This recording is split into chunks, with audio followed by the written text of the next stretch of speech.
¿Qué tal, estimados amigos, catequistas, padres de familia? Vamos a entrar ahora en el cuarto apartado de nuestro desarrollo humano, bueno, de nuestra consideración sobre las áreas, las diversas dimensiones del ser humano, de la persona, y en este caso entramos a la parte, al orden psíquico. Lo dije bien, porque la palabra tiene PS, ¿verdad? No se le debe de quitar ese elemento característico, porque así viene de la terminología original en griego, que es psique, psiges, o sea, alma. Porque por ahí a veces ya parece que le dejamos solo la S, no sé, como que aquí en Latinoamérica sucede ese fenómeno, que no se dice psicología, sino se dice psicología. Bueno, será por una cuestión lingüística a lo mejor, que se omite la P. Esto como dato cultural nada más. Debe de ser psicología, sí, de la raíz etimológica de alma, psique, psiges. Bueno, ¿qué importancia o qué valor tiene este aspecto? Que es fundamental porque hasta ahora hemos hablado de la parte corporal del hombre. Si se fijan, bueno, hicimos primero un recorrido general sobre las visiones del ser humano, tratamos de definirlo, el tiempo y el espacio, y después hicimos una explicación sobre la composición dual del hombre en cuanto a cuerpo y alma, unidad sustancial, pero que se expresa o se realiza en dos dimensiones, ¿sí? Después entramos a la parte ya propiamente hablando del cuerpo, que es la dimensión, el orden sensible propio de la vida no solo vegetal, sino sensible del hombre, en cuanto ser o animal, ¿verdad? Que posee una sensibilidad común a los demás seres, pero que es mucho más perfecta, mucho más compleja y sobre todo abierta, eso es muy importante, a la inteligencia, a la intelectividad, si se puede decir, ¿sí? Que va a ser lo que permita precisamente el orden psíquico. El orden psíquico consta de lo siguiente, o el aparato. Lo entendemos así porque es como un punto de encuentro entre cuerpo y alma. Desde aquí es fundamental hacer la oportuna diferenciación entre mente y alma. No son la misma cosa, ojo, a veces nos podemos confundir o quedar con esa idea vaga, equívoca, porque la mente no es lo mismo que el alma, o en la mente no se contiene el alma ni está presente el alma. El alma, claro que está presente en todo el ser humano, en todo lo que hace, dinamiza el cuerpo, le da vida, movimiento, actividad. El cuerpo también determina o expresa, manifiesta muchas cuestiones que están en el alma, muchas potencias, pero no lo limita, es decir, no queda reducido a ni el cuerpo es mero contenedor del alma, ¿sí? Ni el alma tiene, vamos a decir, al cuerpo como esclavo, como mero accesorio, objeto, ni tampoco, ninguna de las dos cosas, ni tampoco la mente es lo que reduce el alma, o dirán los psicólogos, bueno, pues es la manifestación del alma, pero es una manifestación, no es que ahí esté concentrada del todo.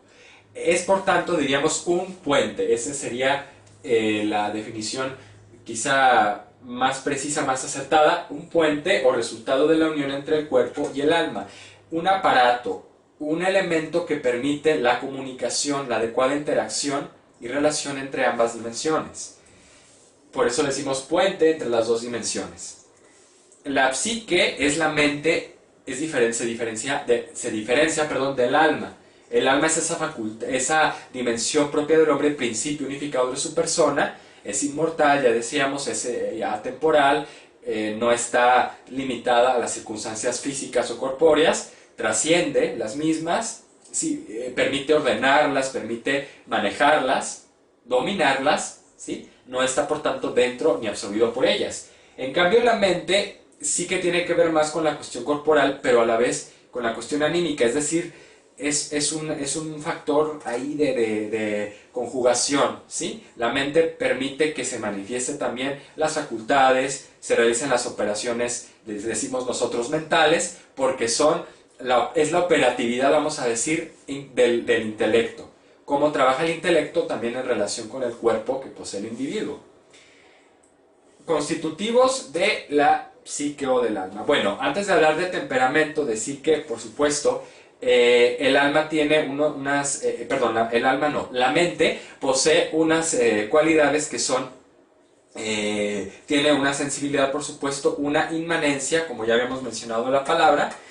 La inmanencia, que recordemos, es esa capacidad de filtrar, de hacer propio, y darle un significado, una valoración a las circunstancias, a la realidad con la que convivimos, la que experimentamos, ¿sí? Desde la percepción sensorial de los sentidos físicos corporales, llega la fase de lo veremos en el proceso del conocimiento, pero es tan importante que lo tengo que estar señalando continuamente.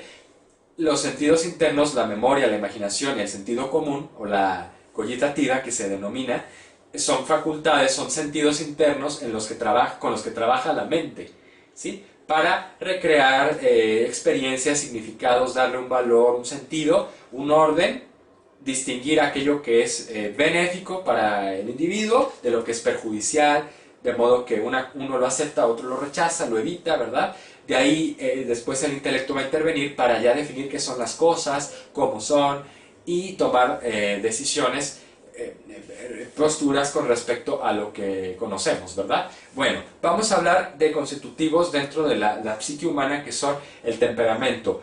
Este es como un engranaje, ¿sí? La mente humana, la psique, donde entran varios factores en juego, varios elementos. Uno es el temperamento. El temperamento es un complejo constitutivo de la persona. Lo podemos definir como una constitución peculiar de la persona, ¿sí? Es un patrón dado, es una carga genética o hereditaria, innata. Innata quiere decir que no es adquirida, que no se desarrolla con el tiempo. Ya la traemos mediante una serie, como una especie de paquete. Es un paquete el temperamento, que viene con todas las cargas genéticas heredadas de ambos padres, padre y madre, ¿sí?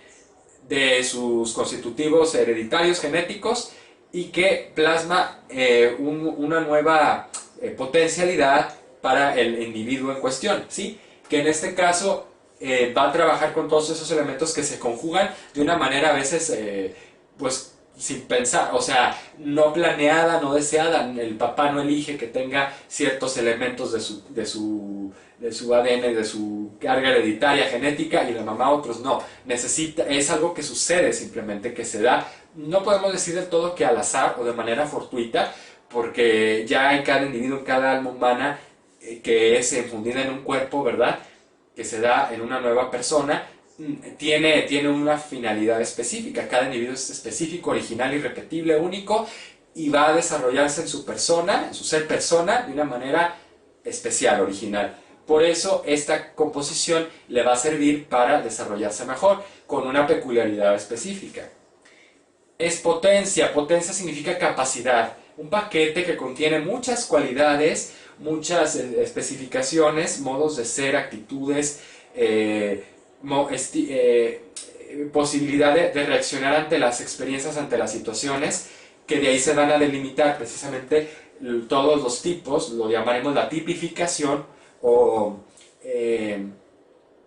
expresión de los diferentes temperamentos. En cambio, ¿qué es el carácter? Ahora vamos a contrastar este otro término, este otro concepto. No se refiere, a veces tenemos la confusión.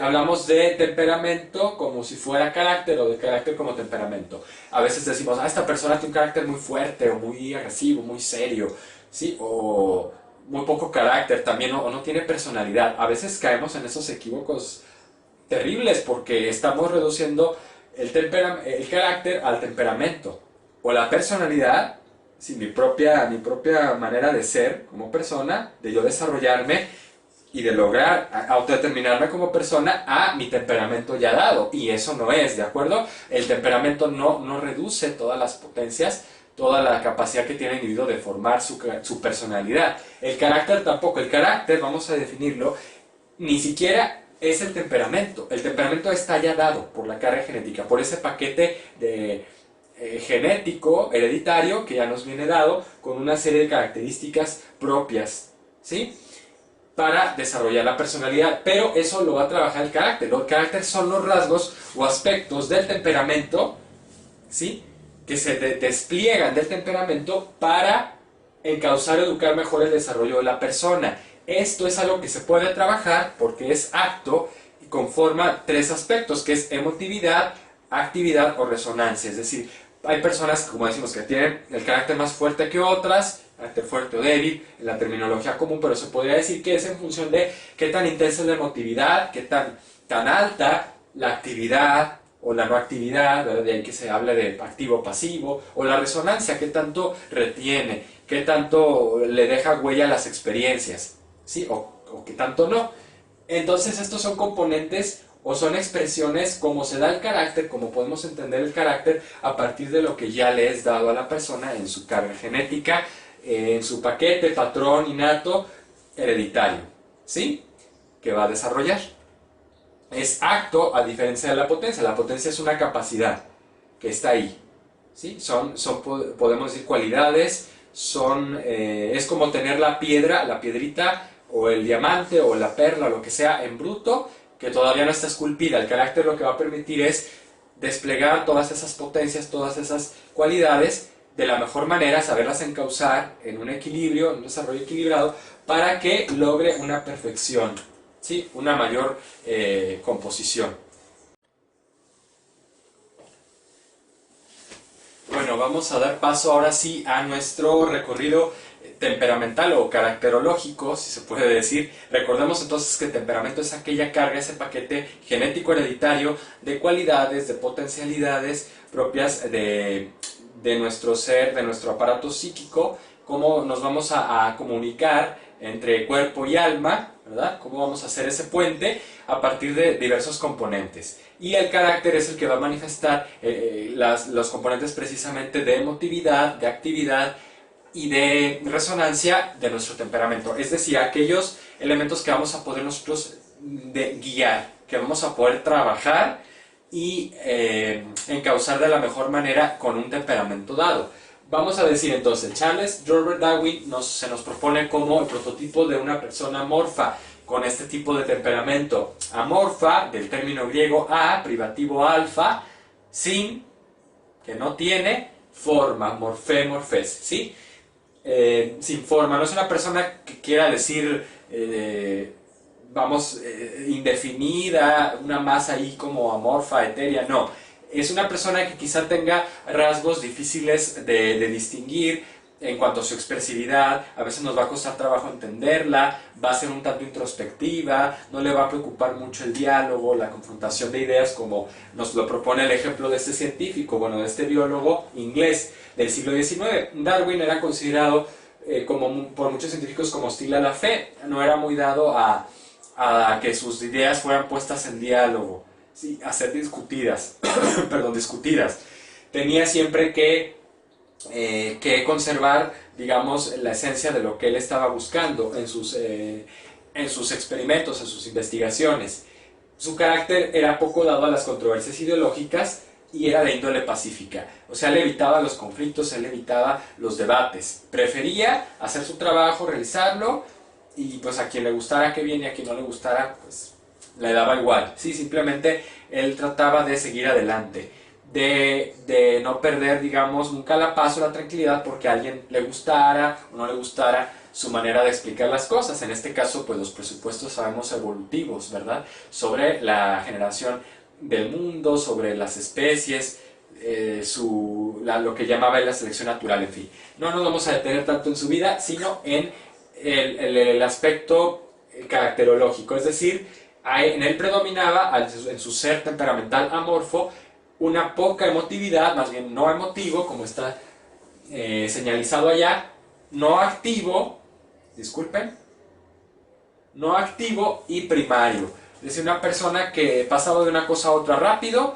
¿sí? Reaccionaba de una manera inmediata a las cosas, a las oportunidades, a los problemas, buscaba soluciones, pero no era una persona, vamos a decir, pues era complejo, porque podemos decir, bueno, era muy activo, porque buscaba rápido pasar de una cosa a otra. No, más bien era inconstante, o sea, le faltaba perseverancia en lo que realizaba. Inclusive quizá hubo dejado aspectos inconclusos de su misma teoría o de sus investigaciones porque era muy primario, pasaba muy fácilmente de una actividad a otra por impulso, por emotividad, pero no por emotividad, perdón. Parece algo contradictorio, ¿verdad? Yo mismo me estoy contradiciendo, porque la primariedad muchas veces tiene que ver con una alta emotividad, ¿sí? Como parte del aspecto caracterológico, de la intensidad, en la emoción, en la sensibilidad, pero no, aquí parece como que era primario, pero por inconstancia, por falta de emotividad también.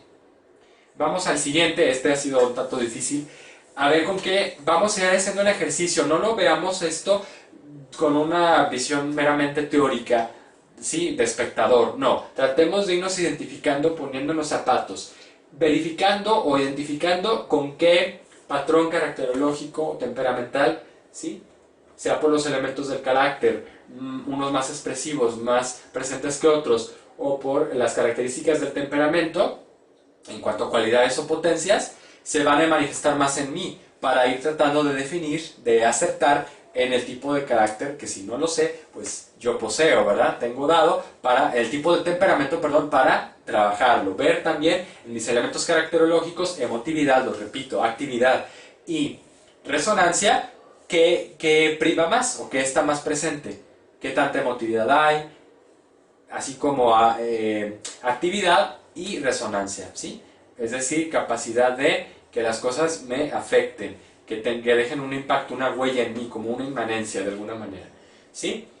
Vamos a ver el tema de el prototipo para el carácter, el temperamento, perdón, apasionado, que se compone de elementos caracterológicos de alta emotividad, sí, alta actividad, pero sin embargo secundariedad, o como que las cosas no las guarda mucho el individuo, o sea, no deja ir un duelo, una situación difícil, le crea insatisfacción, le crea estrés, ¿verdad? Son personas quizá que son muy emotivas, muy dadas a volcarse sobre alguien en una relación, ¿verdad? A procurar de una manera muy profunda, muy intensa las cosas, ¿sí? A dejarse motivar, a estar como que muy eufóricos, pero les falta también saberse desprender de ellas, son ciertamente un tanto aprensivos. Es activo, enérgico, sensible y ambicioso, o sea, sí tiene motivaciones que le mueven. Reconocido por su audacia, valor y arrojo, el prototipo de este emperador griego, antiguo, conquistador más bien, Alejandro Magno, que vive en el siglo IV a.C. Se caracterizaba también por tenacidad para terminar los proyectos que emprendía, o sea, era muy constante, precisamente gracias a su actividad. A diferencia de Darwin, si se fijan, él tenía poco actividad o no activo, quiere decir que era de hacer una cosita y luego hacia otra, o sea, no terminaba, no concluía los procesos o los ciclos de un proyecto, por ejemplo. Era muy primario en ese sentido. El secundario trata de que las cosas tengan más impacto, que tengan más cabalidad, o sea, que no pasa de una cosa a otra tan rápido, le dedica mucho tiempo a las cosas, ¿sí? Ejecutándolas hasta sus últimas consecuencias. Bueno, esos son temas que podríamos ejemplificar todavía más, pero ya con esta visión, esta ejemplificación, pues creo que nos sirve para advertir a cuál le pegamos, ¿verdad? Más bien, qué tipo de patrón temperamental o caracterológico nos corresponde. Es un carácter, este siguiente, apático, semejante al amorfo, como que no está muy definido, es medio contradictorio. El apático, caracterológicamente se define porque tiene poca emotividad o no emotividad, es poco activo y es secundario, lo contrario de Darwin, por ejemplo, es el rey Luis XVI del siglo XVIII, rey de Francia, caracterizado por su carácter, más bien, su carácter, valga la redundancia, se desinteresó de la política y la delegó a su esposa, a personas cercanas. O sea, él como que se hizo a un lado de las responsabilidades, de las competencias propias de su cargo, al no tener precisamente una fuerte motivación, ¿verdad? Era poco emotivo, poco sensible, al decir, bueno, o sea, soy el rey, o sea, me confían este poder, este cargo, o esperan mucho de mí mis ciudadanos, mi pueblo, voy a echarle ganas, ¿verdad? O me aplauden, o me tienen en cuenta. No le importaba. Él se desentendía. No era activo, le faltaba constancia, lo mismo que decimos. Era poco tenaz en hacer las cosas, pero además era secundario, o sea que le dedicaba mucho tiempo a la reflexión, a pensarse las cosas varias veces, ¿verdad? ¿Será así, no será así? Pero le faltaba acción, ¿verdad? Entonces es una persona apática, como que le falta que lo sacudan, que le den, no sé, algo, un impacto, una sorpresa para que reaccione, ¿verdad? Bueno, al dejar sus responsabilidades, sus decisiones fueron débiles y los acontecimientos lo llevaron al patíbulo, es decir, a la guillotina, donde fue ejecutado durante la Revolución Francesa. O sea, su falta de actividad, de motivación para hacer las cosas también provocó es parecido, me viene a la mente también el caso del zar ruso Nicolás II, el último zar de Rusia, como que tenía este estilo, este prototipo de ser una persona medio secundaria, introspectiva, pero que no se motivaba, que le faltaba valor, como que arrojo, aplomo para ejecutar las acciones. Bueno, ahorita parece que con estos caracteres un tanto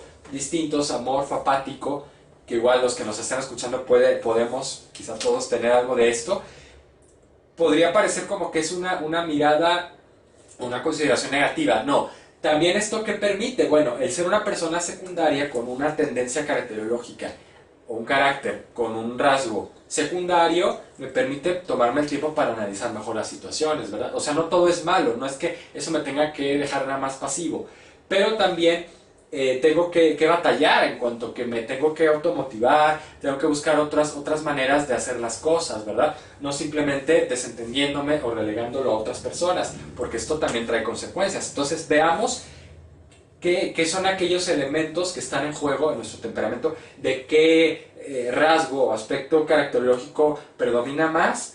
Si somos apáticos, ¿verdad? Porque podemos ser apáticos con cierta actividad, a lo mejor no del todo. Ahí vamos a ver que hay combinaciones también entre los temperamentos. Puede haber apáticos un tanto amorfos, o menos amorfos, o apasionados en cierto sentido. Bueno, va a haber divergencias.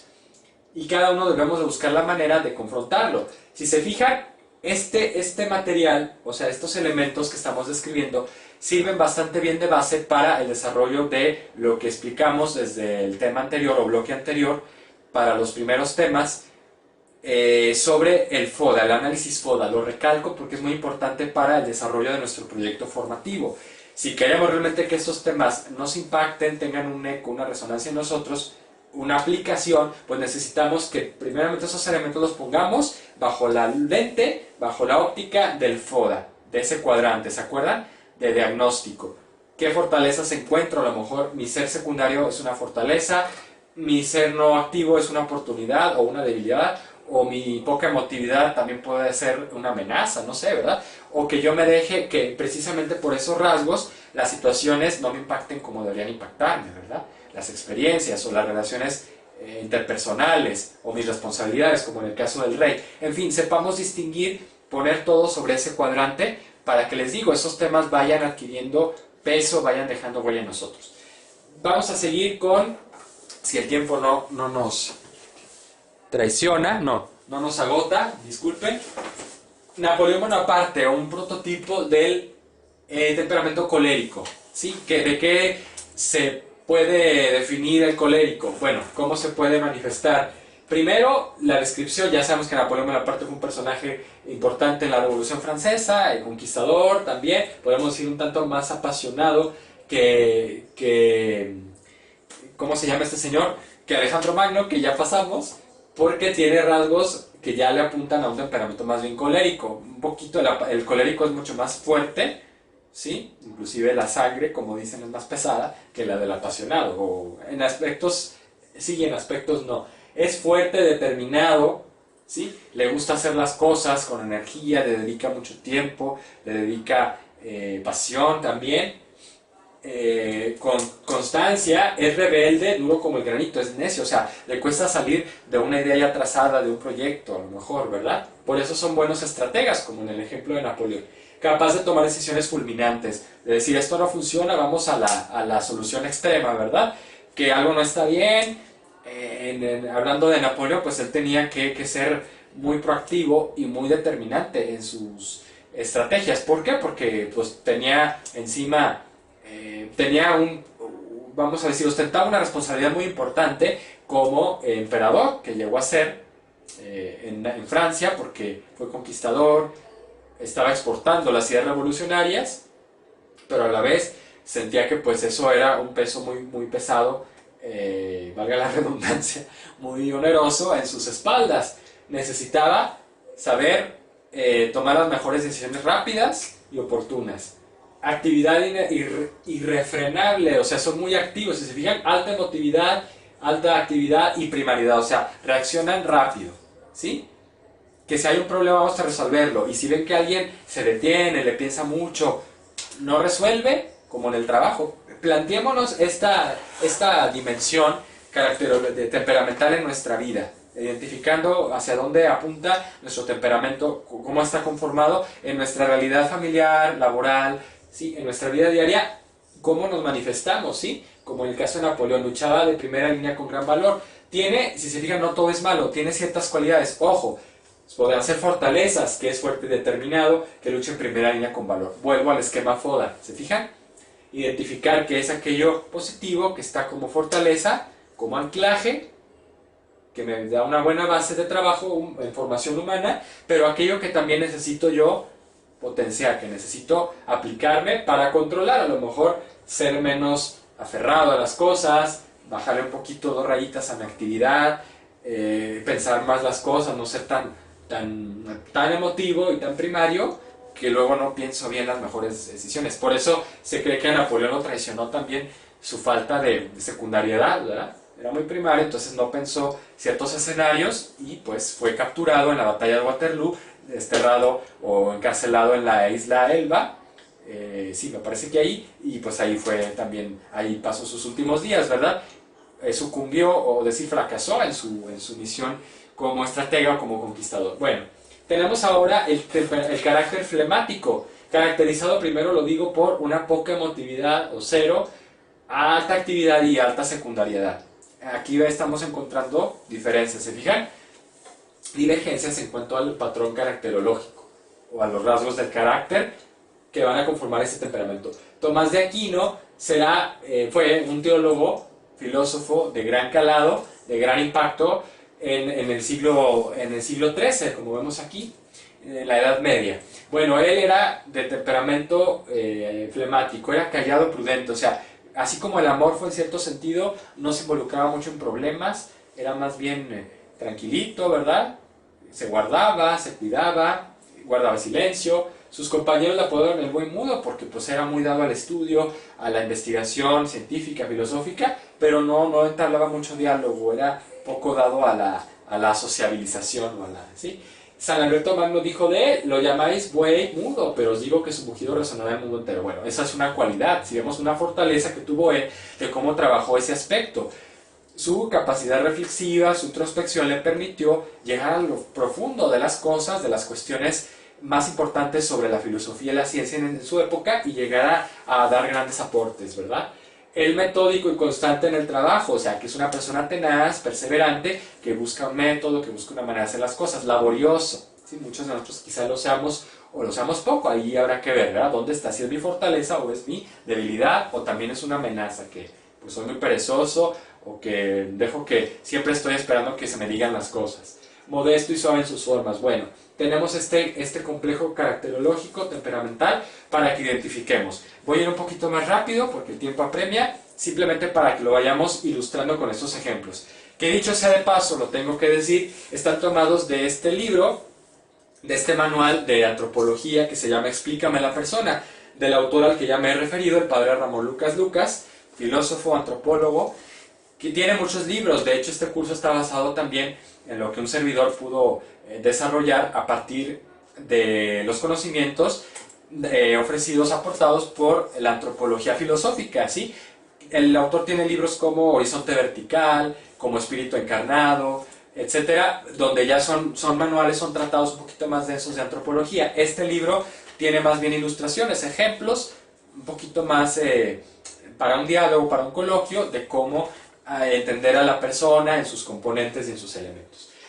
Lo tenía que decir para que sepamos también nuestras fuentes, claro que sí.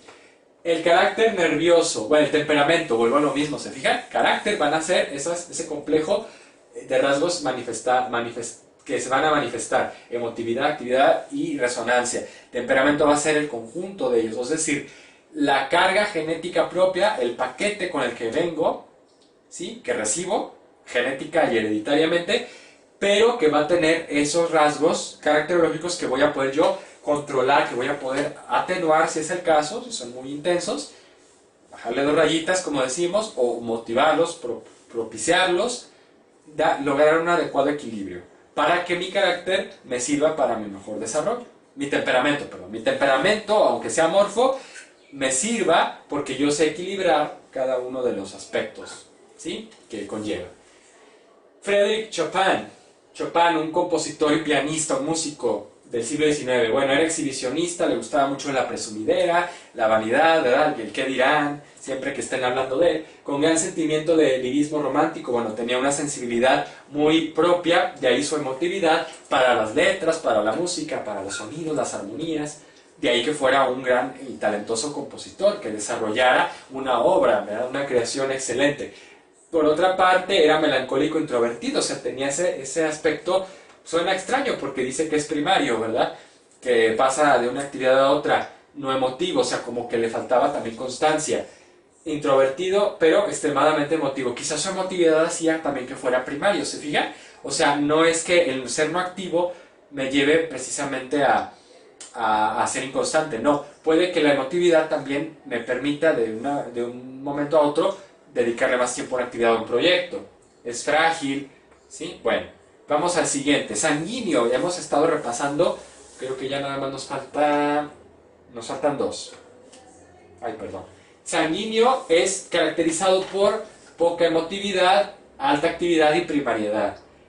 François Voltaire, ¿sí? François Voltaire, filósofo francés, él del siglo XVIII era dado a un carácter contradictorio, capaz de situarse en los dos polos de cualquier debate. O sea, era muy dado también al debate, a la confrontación, pero le gustaba como que quedar bien con ambas partes, era como ambivalente, ¿verdad? Soy de este lado, soy de esta idea, esta ideología, y luego me cambio a otra.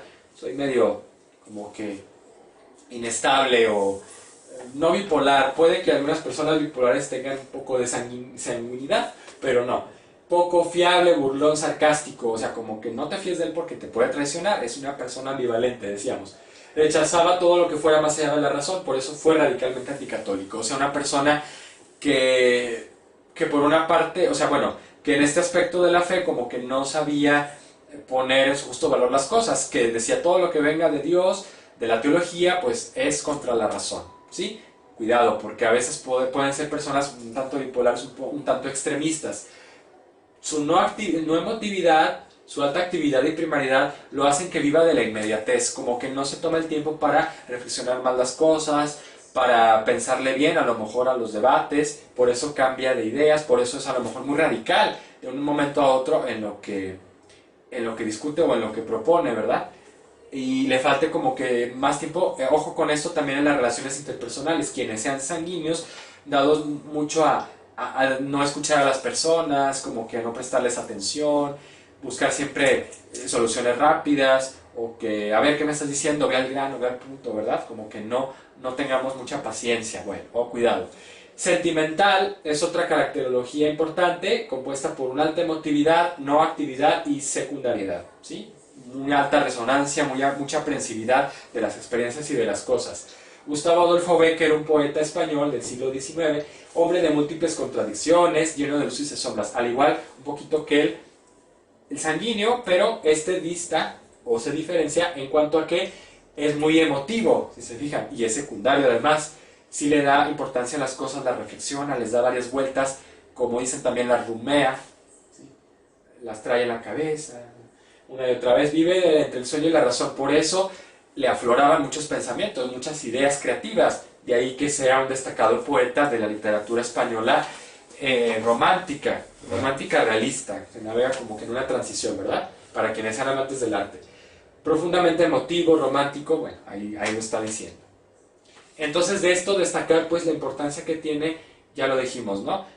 Aprovechar la emotividad, la carga emotiva, la sensibilidad, que ya estuvimos abordando en un apartado anterior, para que eso me mueva a la acción, me mueva a ser creativo, a proponer soluciones, pues sí, a proyectos interesantes. Bueno, hasta aquí llegamos con la caracterología. Quiero ahora, a continuación, si me permiten, proponerles una actividad que, bueno, la podemos realizar ya a modo conclusivo en nuestro proyecto formativo final, que consiste en lo siguiente. Bueno, primero, definir los elementos. Esta lectura igual sería interesante compartírsela. Recordemos que temperamento es aquello constitutivo, dado, que no se cambia, que es potencia, paquete, ¿sí? Hereditario. Carácter es aquello que ciertamente yo puedo educar, que puedo encauzar, que puedo trabajar, medir, ¿verdad? Si hay mucha intensidad en la emotividad, bajarle tantito, o si hay poca actividad, ser más constante, etcétera, etcétera. Esa actividad consiste en lo siguiente: conocer mi propio temperamento primero. Les voy a proponer 3 preguntas a partir de esto que se ha explicado para que podamos aterrizar estos elementos, estas visiones en nuestra vida y aplicarlo según sea el caso.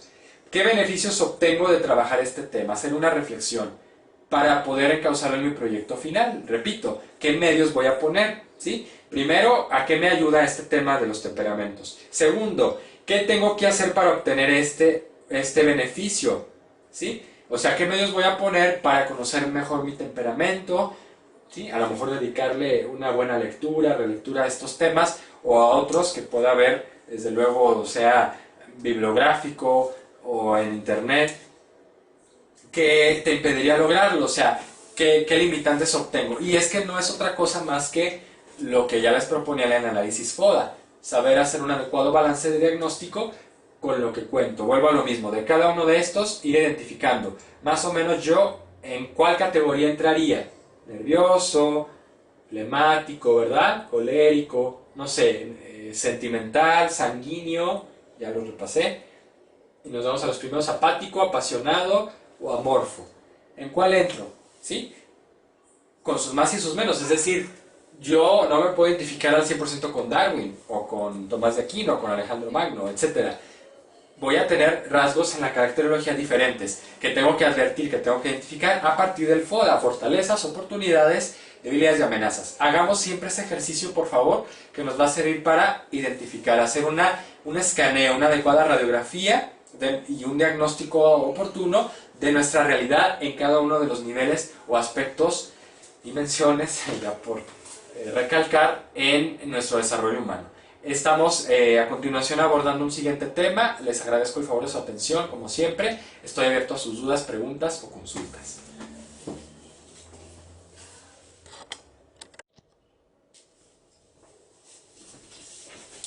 ¿Qué tal, amigos? Vamos a considerar un tema, un tópico dentro de lo que es la psique, la parte emocional, el manejo de las emociones desde la percepción interna, ¿verdad? Cómo trabajar el temperamento, el carácter. Y uno de los temas que subyace o que está dentro de este apartado es el de la afectividad, el manejo de la afectividad, porque es una de los constitutivos propios de la mente, donde de esa puente, de esa interacción que hay entre cuerpo y alma, ¿verdad? Cómo funciona nuestro mecanismo psíquico para, vamos a decir, tomar las percepciones de los sentidos, lo que nos gusta, lo que nos atrae en una relación de una persona, sea la apariencia física, la utilidad, un interés en común, una correspondencia o una relación de padre a hijo, filial o materna, en fin, todos los tipos de relaciones que podemos crear van en función también de un desarrollo de la afectividad y de la adecuada formación en el amor. El amor, de este tema se ha escrito bastante. Vamos a considerar una lectura que un servidor les propone como una reflexión sobre este tópico. Desde los grandes poemas épicos hasta las más bellas canciones románticas, ¿verdad? El amor es uno de los asuntos más abordados en el cine, en la literatura, en diferentes situaciones, ¿verdad? Lo vemos por aquí, por allá, en el arte, en el marketing, en la mercadotecnia, en tantas cosas. Pero parecería un tópico ya explotado, incluso trillado, hablar del amor cuando se ha dicho tanto de él.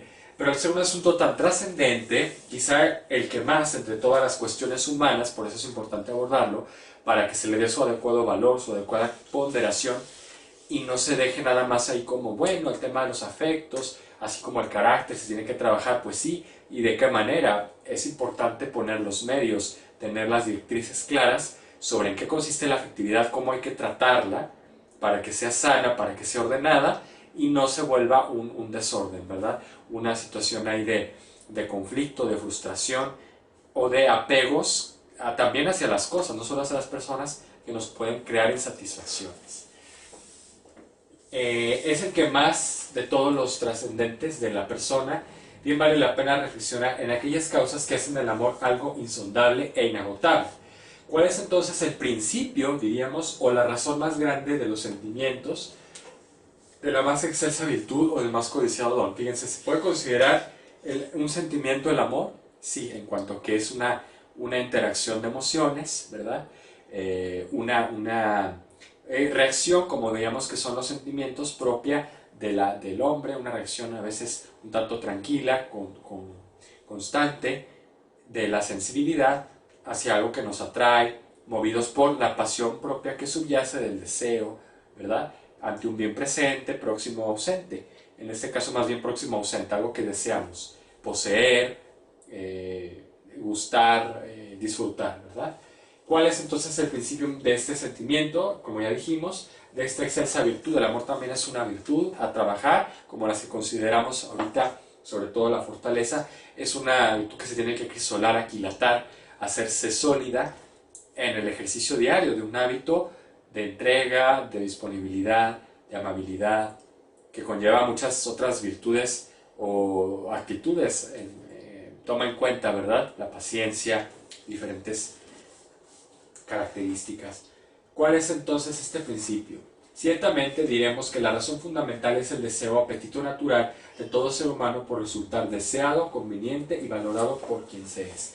Todo ser humano tiene ese deseo de ser aceptado, de ser amado, de ser deseado, de que nos vean bien, ¿verdad? De que resultemos atractivos o interesantes a los demás, ya sea por nuestro físico, por alguna cualidad personal, algún talento, alguna cuestión a lo mejor emocional, de empatía, bueno. Como con esto excluimos que se pueda hablar del amor en un sentido estricto cuando referimos un sentimiento de aprecio, vamos a decir, de aprecio por cosas o animales, ¿sí? O sea, aquí vamos a distinguir, como ya estuvimos viendo en los procesos y en las diversas dimensiones del hombre, el hombre no se queda nada más a un nivel meramente vegetativo, sensitivo, ¿sí?, o corporal. El hombre trasciende, el hombre es mucho más que eso. Se sirve de eso para expresarse, para comunicarse, el cuerpo, lenguaje del alma, ¿verdad? Pero no se limita solamente. A diferencia de los animales, pero fíjense cómo utilizamos conceptos humanos, realidades que se aplican al hombre en su razón, como es el amor, a objetos y animales. Decimos cuánto quiero a mi perrito, a mi gatito, a mi mascotita o a mis cosas, ¿verdad? Les tengo un apego. Ojo con esto, porque se puede crear aquí un desorden. El uso común del lenguaje nos lleva a que recurramos a la palabra amor, porque precisamente somos humanos y todas nuestras interacciones con la realidad tienen un carácter humano. O sea, es lógico que digamos que amo a mi perrito, que él me ama, le damos atribuciones humanas, de carácter humano racional, por eso le denominamos amor, a un comportamiento que es mera relación de estímulo-respuesta, de reflejo condicionado a lo mejor, o porque ya se creó un apego, un afecto en cuanto a que el animal nos ve a nosotros, sus amos o sus dueños, como proveedores de alimento, ¿verdad?, de seguridad, de un entorno, comida, etc. Y nosotros vemos al animal como una compañía, pero esa es una relación meramente, bueno, podría impactarnos a nuestra afectividad, y de hecho lo hace, porque nosotros creamos vínculos, apegos con las cosas de una manera más profunda, pero no así los animales. Ellos solamente nos ven en función del efecto, de lo que pueden sacar de nosotros, es decir, de lo que les brindamos en cuanto a alimento, ya dijimos, seguridad, ¿no?, o simplemente atención. Eso lo demanda desde su percepción interna del animal, porque se siente seguro, se siente útil, se siente parte de un dinamismo, ¿verdad?, en este caso de la vida en común con las personas, que le da él un sentido también a su ser, ¿no? Bueno, no es que lo necesite el sentido, pero vamos a decir, él encuentra, como las demás criaturas en la naturaleza, aunque sean salvajes, encuentran un sentido y una manera de realizar su instinto, su ser animal. Ciertamente diremos que la razón fundamental del deseo es el apetito natural de todo ser humano, ya lo mencionamos. Si sostenemos que el amor es un rasgo distintivo del ser humano, por tanto, en cuanto pensante y social o racional, que entiende las cosas, que las comprende en sus partes, las descompone, las estructura, ¿verdad? En lo racional, lo que definíamos, y social en relación con los demás. Luego reconoceremos que las características de su deseo natural son directamente proporcionales a las tres dimensiones de su persona: física, racional, espiritual.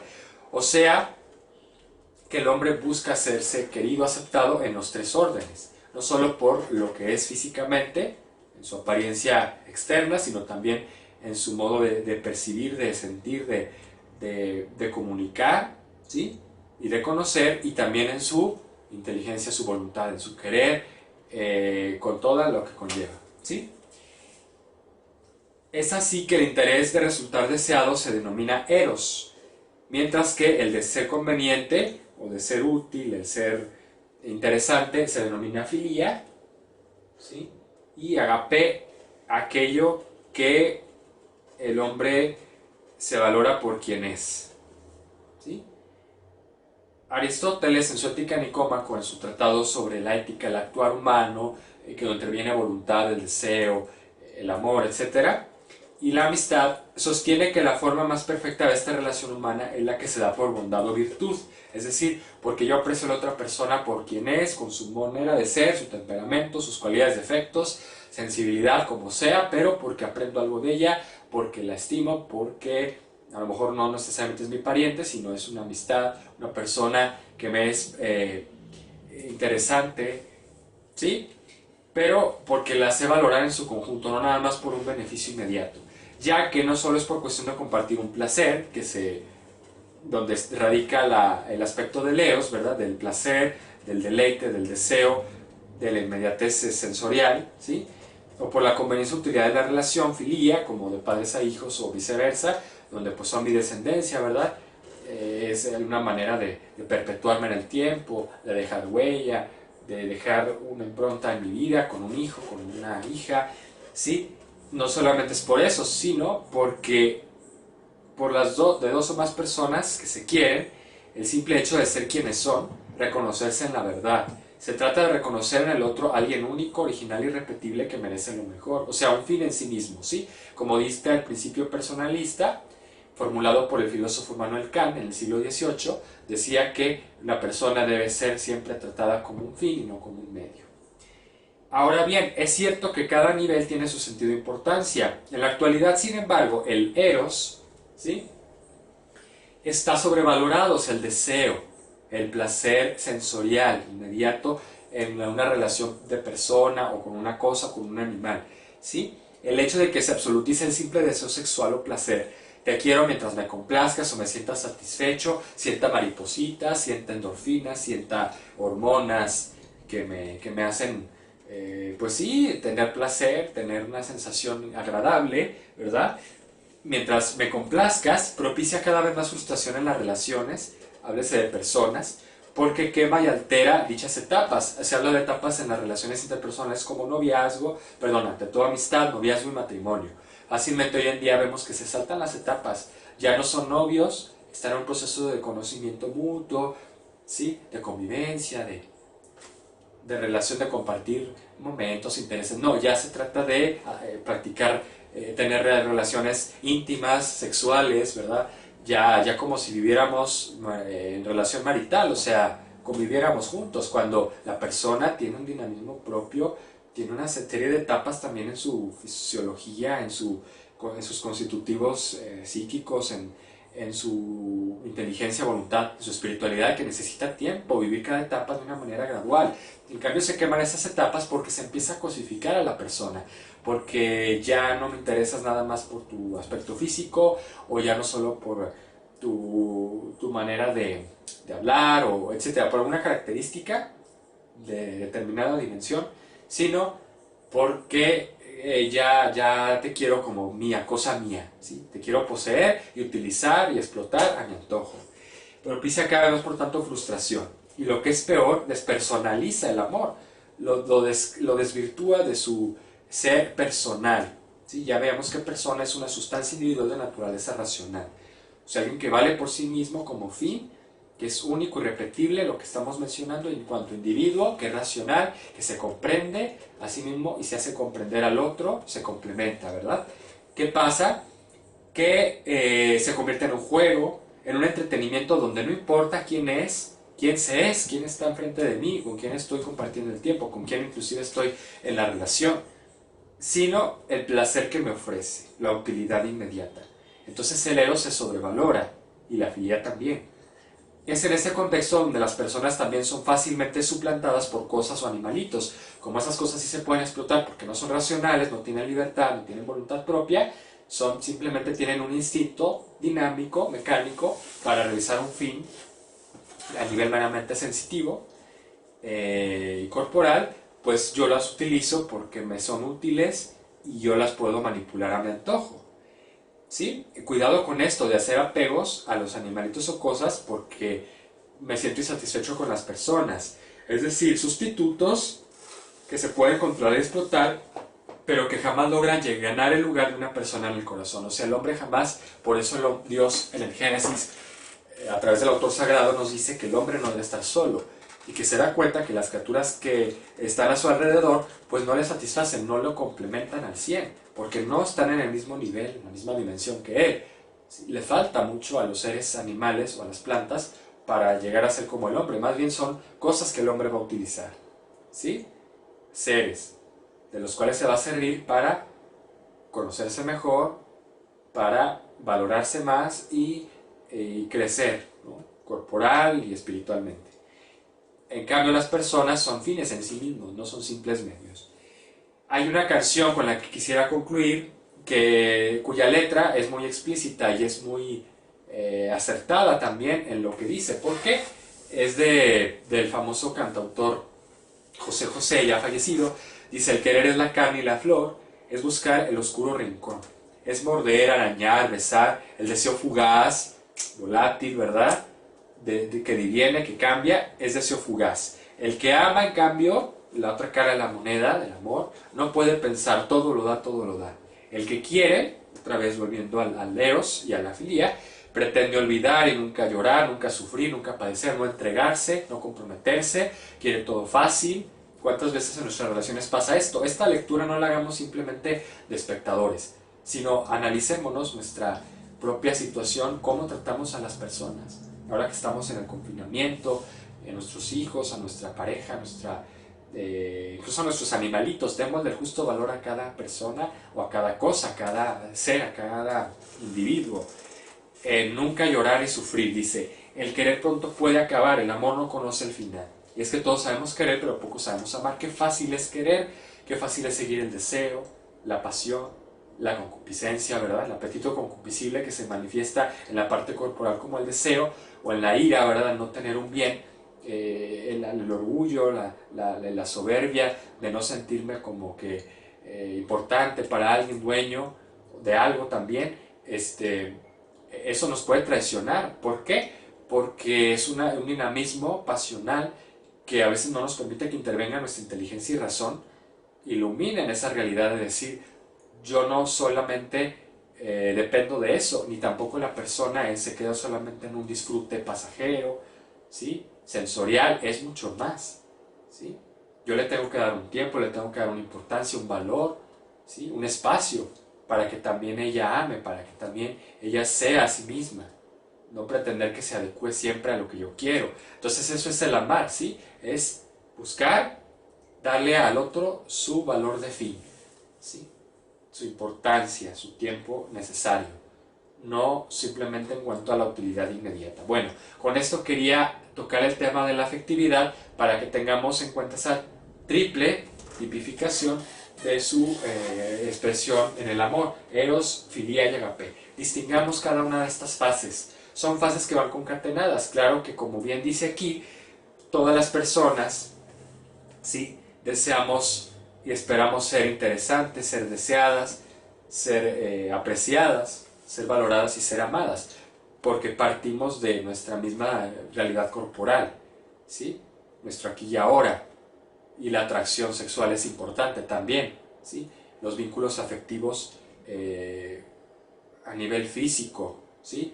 Pero necesitamos que eso trascienda, que no se quede nada más en el terreno de la sensibilidad. Bueno, con todo esto abordaríamos ahora ya el tema de la parte de la mención espiritual, que es en la que estaremos entrando para verificar bien, para visualizar todos los elementos que componen nuestro ser espiritual o espíritu encarnado, ¿sí? Que no se desconecta, que no desconoce en ningún momento, ni se desvincula de la parte corporal y de la sensibilidad. Siempre vamos a estar en una permanente integración, y por eso es importante que nuestro desarrollo, nuestras actividades de formación, ¿sí? Desde nuestro mismo foro diagnóstico que ya mencionamos, estemos visualizando cada uno de los elementos que hemos estado señalando. Así que vamos a continuación al tema, al siguiente apartado de la dimensión espiritual, en un siguiente video. Este será un primer bloque, hasta aquí llegamos, con la explicación de la primera parte de nuestro curso.